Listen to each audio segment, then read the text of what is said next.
જમીન સંકટની આડમાં આયોજન વિરુદ્ધ દબાણ. શહેરના ભવિષ્ય સાથે ખિલવાડ સ્વીકાર્ય નથી. એશિયાના મોટા ટિમ્બર હબ તરીકે ઓળખાતા ગાંધીધામ શહેરમાં વેપારીઓ માટે જમીનની અછતનો મુદ્દો ઉઠાવવામાં આવી રહ્યો છે. પરંતુ આ પ્રશ્નનો ઉકેલ રહેણાંક વિસ્તારોને અંધાધૂંધ રીતે કોમર્શિયલ જાહેર કરવાનો નથી. આ પ્રકારની માંગ શહેરના સુવ્યવસ્થિત ટાઉન પ્લાનિંગ, પર્યાવરણ સંતુલન અને નાગરિક જીવનની ગુણવત્તા સામે સીધો ખતરો ઊભો કરે છે.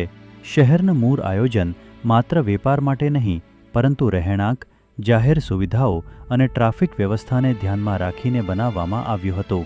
રહેણાંક વિસ્તારોને કોમર્શિયલ ઝોનમાં ફેરવવાથી ટ્રાફિક દબાણ, પાર્કિંગ સમસ્યા, અવાજ પ્રદૂષણ અને નાગરિક સુવિધાઓ પર ભારે બોજો પડશે.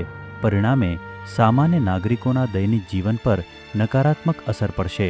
મહાનગરપાલિકા પાસે જમીન ન હોવાનો મુદ્દો વાસ્તવિક હોઈ શકે છે, પરંતુ તેનો ઉકેલ કાયદેસર અને લાંબા ગાળાના આયોજન દ્વારા જ શક્ય છે. કેન્દ્રીય એજન્સીઓ સાથે સંકલન કરીને નવી કોમર્શિયલ ઝોનની રચના કરવી અથવા સુવ્યવસ્થિત ઇન્ડસ્ટ્રીયલ ક્લસ્ટર વિકસાવવું વધુ યોગ્ય વિકલ્પ છે. શહેરના રહેણાંક સ્વરૂપને બલી ચઢાવીને તાત્કાલિક ફાયદા મેળવવાનો પ્રયાસ ભવિષ્યમાં અસ્થિરતા સર્જી શકે છે. શહેરનો વિકાસ સંતુલિત અને ટકાઉ હોવો જરૂરી છે.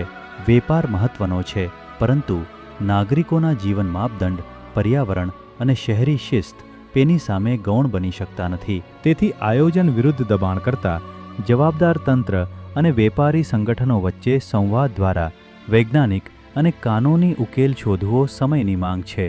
ખાસ કરીને ભૂસ્તરશાસ્ત્રીઓ દ્વારા કચ્છને ભૂકંપ ઝોન 5 જાહેર કરવામાં આવી છે, ત્યારે ગાંધીધામ શહેરના ટાઉન પ્લાનને છેડવો તે લોકહિત માટે યોગ્ય નથી.